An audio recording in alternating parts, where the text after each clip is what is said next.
What is up guys, it's your favourite Scotsman Ryan here, and today I am going to bring you my full review of the Oppo F1. So with that said guys, let's get into it. So the budget smartphone market is pretty intense with so many choices for the consumer. Well, Oppo have just dropped another worthy contender into the pit, and it is in the form of the F1. The F1 aims to compete with devices like the 3rd generation Moto G, which I did love, so let's see what I think of the F1. So first of all, let's get this out of the box and see what's included. So as expected, the first thing we see is the device itself, so let me grab this and move it to one side. Next up we have a little packet that houses the SIM ejector tool and also all the usual paperwork you will never read. What's pretty dope though is the inclusion of this clear TPU case, and I definitely think that all manufacturers should definitely get on board with this and include a case. So next up we have the plug, and mine is obviously UK fitment, and we also have a pair of earbuds that actually look pretty decent, so I'll definitely have to check these out later.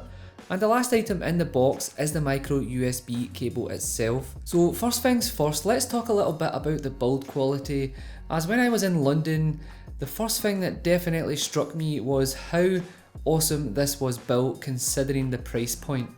What we have is a polished metal design that just looks and feels great in the hand, especially in this gold colour that I have. If we take a closer look, you can also see that we have chamfered edges, and love them or hate them, they definitely add a premium look to a smartphone. The device itself weighs in at just 134 grams, so it does feel pretty light in the hand. Moving on to the front of the device, you will find the 5-inch 720p IPS display, and I know you're thinking, why 720p? And to be honest, I wish they could have thrown a 1080p panel on here as well, as it would definitely have been the icing on the cake, so to speak. So for a 720p display, it actually isn't all that terrible. Sure, you can see the pixels if you're looking for them, but for the price of the device, I can certainly live with it. The colours are vivid, and watching YouTube videos in 720p isn't actually all that bad. No. No. Mm-mm. Mm-mm. No. No. No. No. No.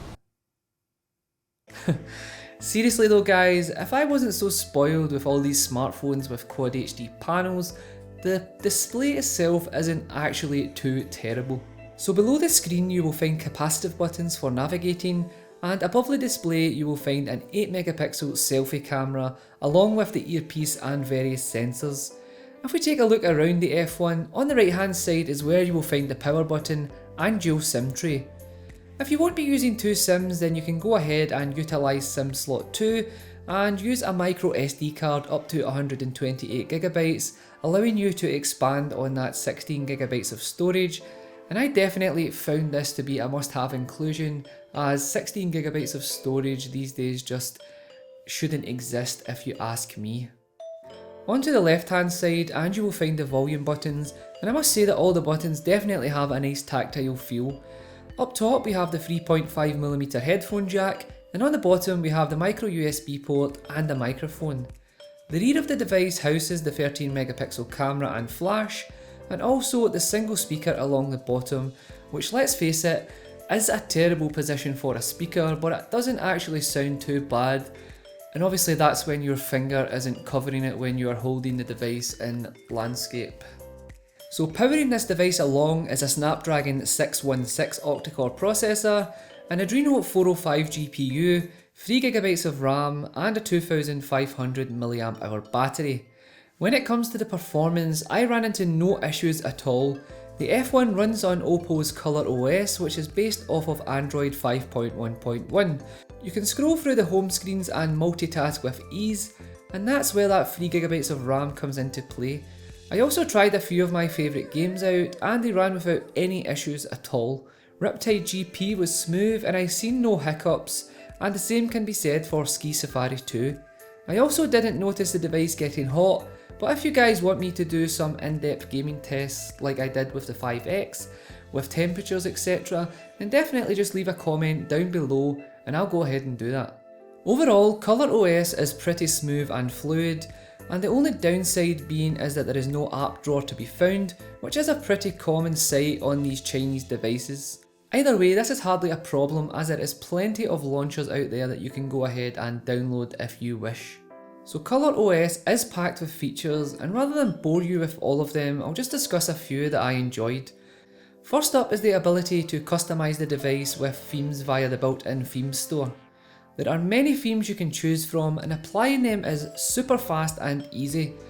I've always been a fan of theming my device, so this was definitely a feature that I enjoyed. Another feature that I enjoyed, which is pretty much a copy of Flux, is eye protection. Eye protection allows you to change the temperature of the screen and block out that nasty blue light that hurts your eyes when you have been watching YouTube for too long. You can choose between low, medium and high settings, and this feature definitely comes in handy last thing at night and first thing in the morning to make sure that your eyes don't have to strain too hard when looking at your device. So overall, the software experience isn't too terrible, but as you guys know, I'm a huge fan of stock Android, so I'm never going to fully love these kind of OSs. So the one thing that Oppo always prides itself on is the camera, and the 13 megapixel shooter is certainly more than capable of delivering some excellent shots. In good light you will get some great detail and colour reproduction, and Ultra HD mode is definitely the route to go down, as I think it produces the best results in my opinion. Low light isn't the worst I have seen either on a budget device, and it definitely gets a pass from me. The camera software is also packed with many features like filters, panorama, HDR, and even pretty cool GIF creator. There are also many additional features you can download, like the ability to shoot in RAW format, as well as time-lapse and slow motion. If you have used an Oppo device before, you probably know about Palm Shutter that allows you to simply wave at the device to take a picture, and it will snap the picture based on the time you set between 1 to 5 seconds. It is a tad gimmicky, but it works and would come in handy for a group shot so that no one is left out to take the picture. So onto the battery life, and with a 720p screen and a 2500 mAh battery, it was never really going to be bad, and I easily made it through a full day without any trouble at all, so there's nothing really to say about the battery life in that regard. So let's wrap this up. The Oppo F1 is an amazing device for the market it is targeting. For $249 in the US and £169 in the UK, I can honestly say that you would not be disappointed in the package. The build quality is stunning, and if you can look past that 720p screen, you could have yourself a great device. Anyway guys, let me know down below what you think of the Oppo F1, and if you would like any more coverage on it at all, for example gaming tests etc, just let me know down below in the comment section. As always guys, thank you so much for tuning in, stay safe, be kind to each other, and I will catch you on the next one. Peace!